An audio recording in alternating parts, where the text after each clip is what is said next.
डॉक्टरों को हॉस्पिटल्स के अंदर अगर इतनी परेशानी हो रही है तो अरविंद केजरीवाल जी और उनके मंत्री तो एसी वाले घर के अंदर लेटे हुए हैं। एक बार आपने अरविंद केजरीवाल जी को किसी रोड पर देखा? ये वो इंसान हैं, वो हमारे मुख्यमंत्री हैं दिल्ली के, जो हर छोटी बड़ी बात पे धरने के लिए रोड पर बैठ जाया करते थे। आज मुख्यमंत्री कहाँ हैं? दिल्ली की सड़कें, दिल्ली के लोग, दिल्ली की जनता ये जानना चाहती है कि अरविंद केजरीवाल जी, अभी 2 महीने पहले आपको 62 सीटें देकर दिल्ली की जनता ने दोबारा दिल्ली की जिम्मेदारी दी और दिल्ली की सिंहासन पर विराजमान किया। इतनी जल्दी आप दिल्ली वासियों को भूल गए? पूरी दुनिया का मीडिया आज हिंदुस्तान की ये तस्वीरें देख रहा है। एक तरफ नरेंद्र मोदी जी कहते हैं कि 20 लाख करोड़ का हम पैकेज देंगे, एक तरफ मेरा मजदूर, एक तरफ मेरा गरीब भाई बहन वो सड़क के ऊपर इतने बुरे हालात में, ना उनके पास पानी पीने के लिए, ना उनके पास खाने के लिए। तो नरेंद्र मोदी जी ये 20 लाख करोड़ किसको देंगे? मेरा सवाल, अभी जनता, देश की जनता ये सवाल करना चाहती है, 20 लाख करोड़ किसके लिए है? क्योंकि मैं अपने मुंह से नहीं कहना चाहता, क्या नरेंद्र मोदी जी के उद्योगपति दोस्तों के लिए हैं या गरीब जनता के लिए है? इसको एक्सप्लेन करना पड़ेगा। प्रवासी मजदूरों को आप क्या करेंगे? जिनको खाना नहीं मिल रहा उनका क्या करेंगे? 15 लाख का आपने जुमला दिया था कि हर किसी के अकाउंट में 15 लाख आएंगे। लोग क्वेश्चन मार्क लेके बैठे हुए हैं, लोगों के जहन में ये सवाल चल रहा है, क्या ये 20 लाख करोड़ उसी 15 लाख की तरह तो नहीं होंगे जो मेरे और आपके अकाउंट में आने की बात करी थी नरेंद्र मोदी जी ने? आज शर्म आती है मुझे ये कहते हुए कि अरविंद केजरीवाल जी ने शराब के ठेके खोल दिए। अगर मंदिर और मस्जिद को बंद कर रखा है, मंदिर और मस्जिद में लोगों के जाने की मनाही है, लेकिन दारू के ठेके पर एक कतार लगी हुई है। हम किसी गलत चीज का सपोर्ट नहीं करते। अगर जमात के नाम पर एक पर्टिकुलर वर्ग को, एक पर्टिकुलर मजहब को बदनाम करने का काम सबसे पहले अरविंद केजरीवाल जी ने शुरू किया। सबसे पहले मौलाना साद पर एफआईआर करने की बात अरविंद केजरीवाल ने करी। मेरे घर के बाहर कोई झगड़ा हुआ तो ये सीसीटीवी कैमरा लगा हुआ है, मैं यहाँ पर आके देखने के लिए आऊंगा कि बाहर क्या हो रहा है, तो इस सीसीटीवी कैमरे में तो मेरा फोटो आएगा।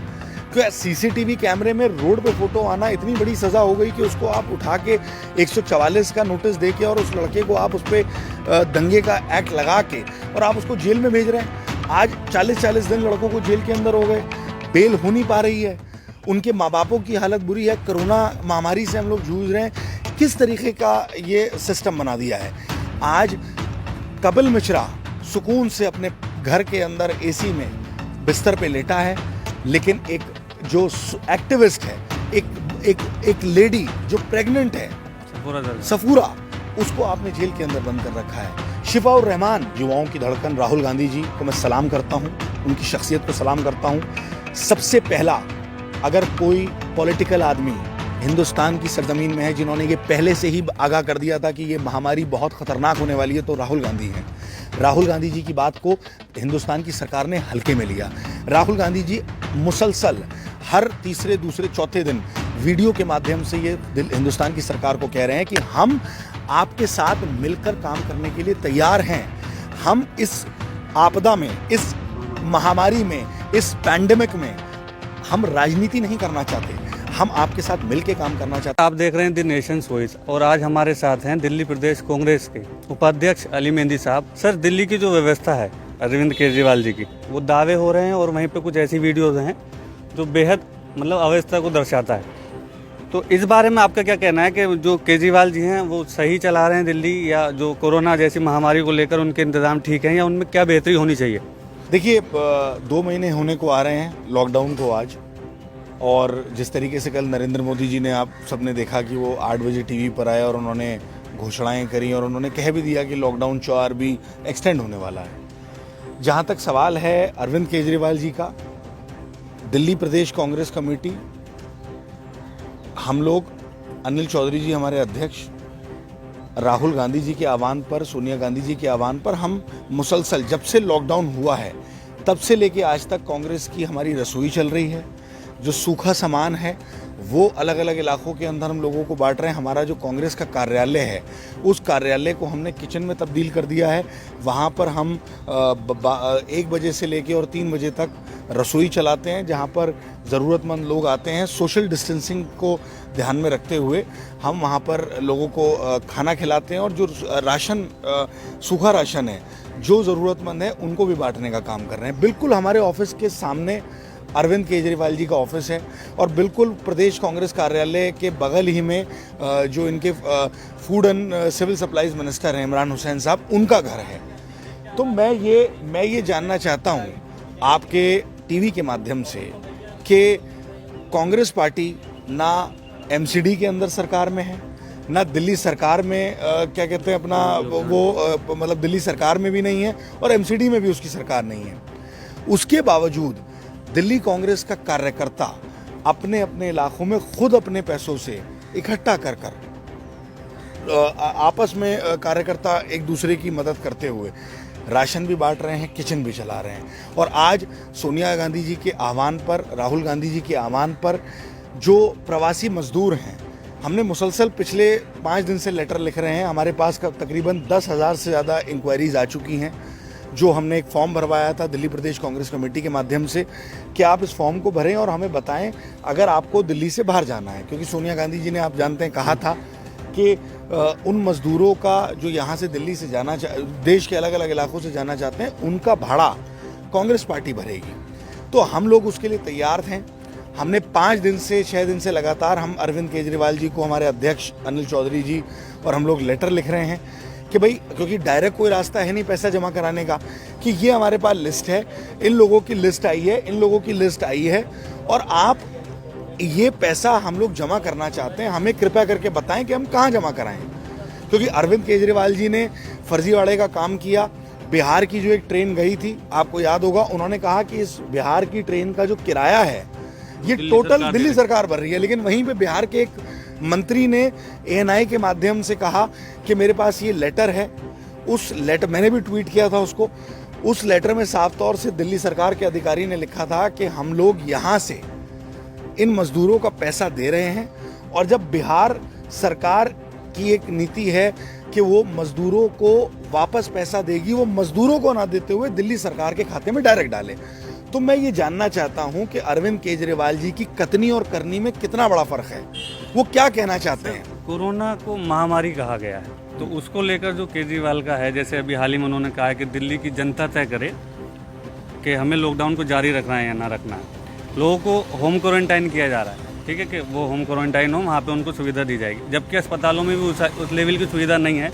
लोग बेहद परेशान हैं। तो जो सरकार अस्पतालों में सुविधा नहीं दे पा रही है, वो घर पे कैसे दे देगी। तो सब कुछ पब्लिक को ही करना है क्या? दान भी पब्लिक देगी, परेशानियां भी पब्लिक उठाएगी। देखिए, वही मैं कहना चाह रहा था, वही मैं अपनी बात पूरी करना चाह रहा था। अभी मैंने परसों 3 दिन पहले एक ट्वीट किया था जिसमें एक महिला डॉक्टर ने एक वीडियो बनाया LNJP हॉस्पिटल से मेरे ख्याल से, और महिला डॉक्टर ने कहा कि ये देखिए यहाँ हालात क्या है, ना यहाँ पानी की सुविधा है, ना यहाँ हमारे लिए बेड हैं, ना हम सही तरीके से यहाँ खाना खा पा रहे हैं। अरविंद केजरीवाल जी ने जो एक बात कही थी, लफाजी करी थी कि हम अगर कोरोना से किसी डॉक्टर की या नर्स की या कोई भी जो मेडिकल उससे रिलेटेड है उसकी डेथ होती है तो हम 1 करोड़ रुपए उसको देंगे। और डॉक्टर्स के लिए, क्योंकि डॉक्टर्स हमारे वॉरियर्स हैं, डॉक्टर्स के लिए हम हर सुविधा देने के लिए तैयार हैं। तो मैं पूछना चाहता हूं कि जब एक डॉक्टर स्वयं, इतने बुरे हालात दिल्ली के अंदर आज हो चुके हैं कि डॉक्टरों को, डॉक्टर मतलब अगर नॉर्मल मुझ जैसा आदमी कोई वीडियो बना के भेजे कि मेरे घर में परेशानी है तो चलिए समझ में आता है, लेकिन वो डॉक्टर्स जो अपने घर नहीं जा पा रहे पिछले 40 दिन से, उन डॉक्टरों को हॉस्पिटल्स के अंदर अगर इतनी परेशानी हो रही है तो अरविंद केजरीवाल जी और उनके मंत्री तो एसी वाले घर के अंदर लेटे हुए हैं। एक बार आपने अरविंद केजरीवाल जी को किसी रोड पर देखा? ये वो इंसान हैं, वो हमारे मुख्यमंत्री हैं दिल्ली के, जो हर छोटी बड़ी बात पे धरने के लिए रोड पर बैठ जाया करते थे। आज मुख्यमंत्री कहाँ हैं? दिल्ली की सड़कें, दिल्ली के लोग, दिल्ली की जनता ये जानना चाहती है कि अरविंद केजरीवाल जी, अभी 2 महीने पहले आपको 62 सीटें देकर दिल्ली की जनता ने दोबारा दिल्ली की जिम्मेदारी दी और दिल्ली की सिंहासन पर विराजमान किया। इतनी जल्दी आप दिल्ली वासियों को भूल गए? ना आपका एक मंत्री रोड पर दिखता है। आप सिर्फ अपने घर में और अपने दफ्तर में जाके टीवी के सामने जो आपको आदत है अपने चेहरे को दिखाने की, आज शर्म आती है मुझे ये कहते हुए कि अरविंद केजरीवाल जी ने शराब के ठेके खोल दिए। अगर मंदिर और मस्जिद को बंद कर रखा है, मंदिर और मस्जिद में लोगों के जाने की मनाही है, लेकिन दारू के ठेके पर एक कतार लगी हुई है। हम किसी गलत चीज का सपोर्ट नहीं करते। अगर जमात के नाम पर एक पर्टिकुलर वर्ग को, एक पर्टिकुलर मजहब को बदनाम करने का काम सबसे पहले अरविंद केजरीवाल जी ने शुरू किया। सबसे पहले मौलाना साद पर एफआईआर करने की बात अरविंद केजरीवाल ने करी। तो मैं ये पूछना चाहता हूं आपके टीवी के माध्यम से, दिल्ली की जनता जानना चाहती है कि ये जो शराब के ठेकों पर लंबी लंबी लाइनें लगी हुई हैं, अगर मौलाना साद को वो मरकज के अंदर 1000 लोगों को इकट्ठा जो वो कह रहे हैं करने के लिए अगर वो गुनहगार बता रहे हैं, तो लाखों लोग जो दिल्ली की सड़कों पर लाइन में खड़े हो गए, उसके जिम्मेदार अरविंद केजरीवाल जी हैं या नहीं है? तो मैं पूछना चाहता हूं कि अरविंद केजरीवाल जी पर एफआईआर क्यों नहीं होनी चाहिए इस मुद्दे पर? एक सवाल आपसे मेरा है कि जैसे अभी, क्योंकि आपको दिल्ली प्रदेश की जिम्मेदारी दी गई है, लेकिन आप एक बड़े नेता हैं कांग्रेस के, तो जो अभी हाल ही में नरेंद्र मोदी जी का हुआ, मतलब वो रात में लाइव आते हैं और बताते हैं कि 20 लाख करोड़ का जो है पैकेज उन्होंने घोषित किया और आत्मनिर्भरता पे जोर दिया। तो क्या इससे पहले भारत आत्मनिर्भर नहीं था? और अगर नहीं था तो जो मेक इन इंडिया का नारा दिया गया था उसका क्या हुआ? तो इस बारे में उनके जो राहत पैकेज है, इस बारे में मैं आपसे पूछना चाहता हूँ कि आपकी इसके पे क्या राय है? ये मुझे पहले तो बड़ा अफसोस हो रहा है, हंसी आ रही है और मैं समझ नहीं पा रहा, मेरे पास लफ्ज़ इकट्ठे नहीं हो पा रहे कि मैं क्या कहूँ, क्योंकि मेरे देश के प्रधानमंत्री हैं, बहुत ही सम्मान्य हैं, हमारे लिए बहुत सम्मान्य हैं, हमारे मुल्क के प्रधानमंत्री हैं। लेकिन आज मैं ये जानना चाहता हूँ कि प्रधानमंत्री, कल आप सब लोगों ने देखा टीवी पर आए 8 बजे, जैसे उनका शौक़ है आने का, उन्होंने आकर एक क्या बात करी किसी की समझ में नहीं आई। पूरी हिस्ट्री से और ज्योग्राफी उन्होंने सुनानी शुरू करी, जैसे एक टीचर स्कूल के अंदर कोई बात सुनाते हैं, उस तरीके से उन्होंने बात सुनाने की कोशिश करी। उन्होंने बात सुनाई, भक्तों को अच्छी भी लगी, गोदी मीडिया को भी, माफ़ी चाह के कहता हूँ, अच्छी लगी। उन्होंने भी बड़े अच्छी तरीके से पेश किया कि आज तो नरेंद्र मोदी जी ने कमाल कर दिया, 20 लाख करोड़ का पैकेज दे दिया, बहुत सराहनीय है। 20 लाख करोड़ का जो पैकेज नरेंद्र मोदी जी ने दिया है, हम उसका स्वागत करते हैं, लेकिन एक्सप्लेन तो करें कि वो 20 लाख करोड़ किस चीज़ के लिए? जो प्रवासी मजदूर दिल्ली की सड़कों पर, देश की सड़कों पर बेचारे पैदल चलते हुए जा रहे हैं। अभी कल का एक न्यूज़ है कि एक प्रेग्नेंट लेडी, वो क्योंकि प्रवासी थी, वो अपने गांव कहीं उत्तर प्रदेश के अंदर हरियाणा से चली और लखनऊ पहुंची, सुल्तानपुर जाना था। लखनऊ जब पहुंची है तो वहां उसके बच्चा हुआ और उसके शौहर ने, उसके हस्बैंड ने कहा कि मैं अभी मेरी बीवी के बच्चा हुआ है और 3 घंटे के बाद हम लोग चलना शुरू कर देंगे। तो कितने अफसोस की बात है, पूरी दुनिया का मीडिया आज हिंदुस्तान की ये तस्वीरें देख रहा है। एक तरफ नरेंद्र मोदी जी कहते हैं कि 20 लाख करोड़ का हम पैकेज देंगे, एक तरफ मेरा मजदूर, एक तरफ मेरा गरीब भाई बहन, वो सड़क के ऊपर इतने बुरे हालात में, ना उनके पास पानी पीने के लिए, ना उनके पास खाने के लिए। तो नरेंद्र मोदी जी ये 20 लाख करोड़ किसको देंगे? मेरा सवाल, अभी जनता, देश की जनता ये सवाल करना चाहती है, 20 लाख करोड़ किसके लिए है? क्योंकि मैं अपने मुंह से नहीं कहना चाहता, क्या नरेंद्र मोदी जी के उद्योगपति दोस्तों के लिए हैं या गरीब जनता के लिए है? इसको एक्सप्लेन करना पड़ेगा। प्रवासी मजदूरों का आप कब क्या करेंगे? जिनको खाना नहीं मिल रहा उनका क्या करेंगे? 15 लाख का आपने जुमला दिया था कि हर किसी के अकाउंट में 15 लाख आएंगे। लोग क्वेश्चन मार्क लेके बैठे हुए हैं, लोगों के जहन में ये सवाल चल रहा है, क्या ये 20 लाख करोड़ उसी 15 लाख की तरह तो नहीं होंगे जो मेरे और आपके अकाउंट में आने की बात करी थी नरेंद्र मोदी जी ने? एक सवाल आपसे मेरा, रात के जो बयान था नरेंद्र मोदी जी का, प्रधानमंत्री का हमारे, तो उसके ऊपर है। पहले भारत में N95 मास्क की कोई मतलब उत्पादन नहीं होता था, PPE किट तो बनती ही नहीं थी, लेकिन आज वो 2 लाख पर डे के हिसाब से बन रही है। तो क्या कांग्रेस के दौर में या कांग्रेस ने इन बातों पे कभी कोई ध्यान नहीं दिया था जो रात प्रधानमंत्री कह रहे थे? देखिए, प्रधानमंत्री अपनी नाकामियों को छुपाने के लिए, क्योंकि उनको पता है कि पूरे दुनिया के सामने एक्सपोज हो चुके हैं, हमारी जो व्यवस्थाएं हैं वो एक्सपोज हो चुकी हैं। पूरी दुनिया ने आज क्वेश्चन मार्क लगा दिया है कि आज हमारे पास ना वेंटिलेटर्स हैं, PPE किट की हमारे पास कमी थी। क्यों PPE किट की कमी थी? अगर प्रधानमंत्री जी कह रहे हैं कि पार्लियामेंट जो नया बनना है उसके लिए 1000 करोड़ का अगर फंड आ सकता है, अगर और बाकी जो उनके ख्वाब हैं कि मुझे यहाँ इतना बड़ा एक कुछ बनाना है, कभी कुछ बनाना है उनको, तो प्रतिमाएं बनाने के लिए उनके पास पैसा करोड़ों रुपए है। लेकिन आज जो बेसिक नीड है लोगों की, प्रधानमंत्री जी टीवी पे आके कहते हैं कि जान बचाना ज़रूरी है, जान है तो जहान है। उस जान के लिए, उस देशवासी की जान के लिए आपने क्या सोचा? हिंदुस्तान की 70% जनता जो है वो किसान है। हम लोग किसान उत्पादन पर निर्भर हैं। किसानों के लिए आपने क्या सोचा? आज आपने कोई चीज़ ऐसी करी कि भाई किसानों को हम कोई पीपीई किट दें ताकि वो अपनी खेत खलियान को दोबारा शुरू हो जाए वहाँ पे? आज खेत को ज़रूरत है। मैं खुद किसान हूँ, मेरा गांव है पास में, मेरठ के पास। हमारे आम का सीज़न शुरू हो गया है, लौकाट अभी चल रहा है, लीची आने वाली है और क्या कहते हैं आम का सीज़न शुरू हो रहा है। ज़रा गाँव में जाके देखिए, मुझ जैसे किसान के पास जो वहाँ मेरे भाई, मैं तो दिल्ली में हूँ, जो मेरे भाई किसान मेरे गाँव में हैं, उनके पास क्या सुविधा है? उसकी कोई बात नहीं कर रहा है। एक सवाल आपसे ये है, जो दिल्ली दंगे हुए थे उनमें आपका विधानसभा क्षेत्र है मुस्तफाबाद, तो वहाँ पे वो मतलब मेन वो एरिया रहा था उन दंगों को, तो वहाँ से सुना है लोगों को उठाया जा रहा है दिल्ली दंगों का दोषी बनाकर। हाल ही में जामिया यूनिवर्सिटी में भी सब कुछ हुआ था, जो सब हुआ वो सभी के संज्ञान में है, तो वहाँ से भी कुछ जो एक्टिविस्ट थे उन्हें उठाया गया और उनमें एक मतलब एक कम्युनिटी बेस को टारगेट बनाया जा रहा है। इस बारे में आपका क्या कहना है? देखिए, हम जब से दंगे हुए हैं तब से लेके अब तक मुसलसल मैं ये आवाज़ उठा रहा हूँ, कांग्रेस पार्टी ये आवाज़ उठा रही है। हम लोग कमिश्नर से मिलने की भी हमने कोशिश करी, लॉकडाउन से पहले हमारे अध्यक्ष ने, हमारे दिल्ली के इंचार्ज ने और हम लोगों ने कोशिश करी कि हम पुलिस कमिश्नर से मिलें और उनसे बात करें, क्योंकि ज़्यादातर मुस्तफाबाद विधानसभा से और जो नॉर्थ ईस्ट में क्योंकि दंगा हुआ था उसी इलाके से लड़कों को उठाया जा रहा है और आज भी उठा रहे हैं। लॉकडाउन में जब एक से दूसरे को मिलने की इजाज़त नहीं है और एक गैप बना के हमें रखना है, उसके बावजूद भी वहाँ क्राइम ब्रांच के और स्पेशल सेल के लोग आके जबरन बच्चों को उठा रहे हैं, छोटे छोटे बच्चों को। मैंने सवाल किया उनसे, एक पुलिस के अधिकारी थे, मैंने उनसे पूछा कि वो कह रहे सीसीटीवी कैमरे के अंदर फ़ोटो आ रहा है। मैंने उनसे पूछा कि अगर मेरे घर के बाहर कोई झगड़ा हुआ तो ये सीसीटीवी कैमरा लगा हुआ है, मैं यहाँ पर आके देखने के लिए आऊँगा कि बाहर क्या हो रहा है, तो इस सीसीटीवी कैमरे में तो मेरा फ़ोटो आएगा।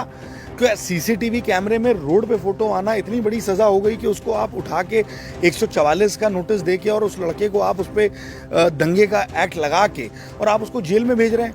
आज 40-40 दिन लड़कों को जेल के अंदर हो गए, बेल हो नहीं पा रही है, उनके माँ बापों की हालत बुरी है, कोरोना महामारी से हम लोग जूझ रहे हैं। किस तरीके का ये सिस्टम बना दिया है। आज कपिल मिश्रा सुकून से अपने घर के अंदर एसी में बिस्तर पे लेटा है, लेकिन एक जो एक्टिविस्ट है, एक लेडी जो प्रेग्नेंट है, सफूरा, उसको आपने जेल के अंदर बंद कर रखा है। शिफाउर रहमान, मैं उनको पर्सनली जानता हूँ, जामिया के अंदर बहुत बड़ा योगदान है उनका, स्टूडेंट एक्टिविस्ट है। डॉक्टर कफील को, ये तो मैं उनकी बात बता रहा हूँ जिनको मैं डायरेक्टली जानता हूँ। उन लोगों को जामिया के अंदर क्या किया उन्होंने, वो एक्टिविस्ट हैं। जामिया ओल्ड बॉयज एसोसिएशन के प्रेसिडेंट को, जो जामिया की ओल्ड बॉयज की एक एसोसिएशन है, जो शफाउर रहमान साहब को, उसमें जो वो लोग आपस में एक ऑर्गेनाइजेशन है उनकी, जिसमें वो जामिया के डेवलपमेंट की बात करते हैं। वो क्या गलत काम करेंगे? अगर उन्होंने अपनी एक आवाज़ उठाई सरकार के खिलाफ, क्या आज हम सरकार के खिलाफ आवाज़ उठाना छोड़ दें? अली मेहंदी अगर सरकार के खिलाफ आवाज़ उठाएगा तो आप जेल के अंदर बंद कर दोगे? मतलब आप ऑपोजिशन को ख़त्म करने के चक्कर में लगे हुए। कल आप डेमोक्रेसी को ख़त्म करेंगे, कॉन्स्टिट्यूशन में तो आपका विश्वास है नहीं। तो सीधी सीधी बात, जो पिछले कई सालों से राहुल गांधी जी कहते चले आ रहे हैं कि आरएसएस को और बीजेपी को हिंदुस्तान के संविधान में विश्वास बिल्कुल नहीं है। वो अब ये जो चीज़ें चल रही हैं, जो दौर चल रहा है, इस दौर में नरेंद्र मोदी जी की सरकार ने और बीजेपी ने ये साबित कर दिया कि वो कॉन्स्टिट्यूशन में और भीमराव बाबा साहब अम्बेडकर में बिल्कुल नहीं मानते। एक सवाल आपसे मेरा है, आपने अभी राहुल गांधी का नाम लिया, तो वो एक साइंटिफिक बात कर रहे हैं जो कि कोरोना को लेकर एहतियाती कदम उठाए जाने चाहिए। वहीं भारत सरकार है जो कि थाली और ताली में विश्वास रखती। इस बारे में आपका क्या कहना है? देखिए, मेरे नेता, युवाओं की धड़कन राहुल गांधी जी को मैं सलाम करता हूँ, उनकी शख्सियत को सलाम करता हूँ। सबसे पहला, अगर कोई पॉलिटिकल आदमी हिंदुस्तान की सरजमीन में है जिन्होंने ये पहले से ही आगाह कर दिया था कि ये महामारी बहुत ख़तरनाक होने वाली है, तो राहुल गांधी हैं। राहुल गांधी जी की बात को हिंदुस्तान की सरकार ने हल्के में लिया। राहुल गांधी जी मुसलसल हर तीसरे, दूसरे, चौथे दिन वीडियो के माध्यम से ये हिंदुस्तान की सरकार को कह रहे हैं कि हम आपके साथ मिलकर काम करने के लिए तैयार हैं। हम इस आपदा में, इस महामारी में, इस पैंडेमिक में हम राजनीति नहीं करना चाहते, हम आपके साथ मिलके काम करना चाहते हैं। हमारी ये चीज़ें हैं, हमारे ये सजेशंस हैं। क्या ऑपोजिशन को सजेशन देने का हक नहीं है? कांग्रेस की सरकार के अंदर, जब कांग्रेस की सरकार थी, हम लोग बैठते थे, ऑपोजिशन से बात करते थे, ऑपोजिशन की बातों को, जो अच्छी बातें होती थी उनको इम्प्लीमेंट भी करते थे। लेकिन ये सरकार तानाशाही वाली सरकार है। यहाँ तो एक ही मसला है कि एक ही राजा, एक ही डिक्टेटर, अगर उनके खिलाफ और उनकी बात के अलावा उनकी सरकार में भी कोई नहीं बोल सकता। राहुल गांधी जी ने हमेशा देश के विकास, देश के लिए जो अच्छा हो सकता है, युवाओं के लिए, किसानों के लिए और सभी वर्गों के लिए, हर वर्ग की आवाज़ राहुल गांधी जी ने उठाई है। मजदूरों के लिए सबसे पहले बात राहुल गांधी जी ने करी, किसानों के लिए सबसे पहले बात राहुल गांधी जी ने करी। आज जितनी भी प्रॉब्लम्स आ रही हैं उसको 10 दिन पहले राहुल गांधी जी उस बात को उठा रहे हैं, मुसलसल सरकार को बोल रहे हैं, लेकिन सरकार गूंगी और बहरी है। उन्होंने तो ये कसम खा रखी है कि राहुल गांधी जी क्योंकि सच्चे आदमी हैं, देश के हित के लिए सोचते हैं, देश से मोहब्बत करते हैं, उनको ये तकलीफ है कि अगर उनकी बात को हम सुनेंगे तो कहीं ऐसा ना हो कि राहुल गांधी देश के लीडर बन जाएं। वो तो उनको पता नहीं कि राहुल गांधी देश के लीडर हैं, लोग उनको प्यार करते हैं, समझते हैं कि हाँ ये आदमी सच बोल रहा है। लेकिन अफसोस इस बात का है कि प्रधानमंत्री जी को थोड़ा सा अपना एरोगेंस ख़त्म करके, डिक्टेटरशिप वाला एटीट्यूड ख़त्म करके ऑपोजिशन की बात सुने। और आज भी मैं कह रहा हूँ, अगर राहुल गांधी जी के कही हुई बातों पर सरकार अमल कर लेगी तो हम कोरोना से लड़ने में सक्षम हो जाएंगे। तो ये थे अली मेहंदी जिन्हें आप सुन रहे थे, जो कि दिल्ली प्रदेश कांग्रेस के उपाध्यक्ष हैं। इनके विचार आप सुन रहे थे। आप ऐसी और बहुत सारी खबरों के लिए देखते रहिए द नेशन।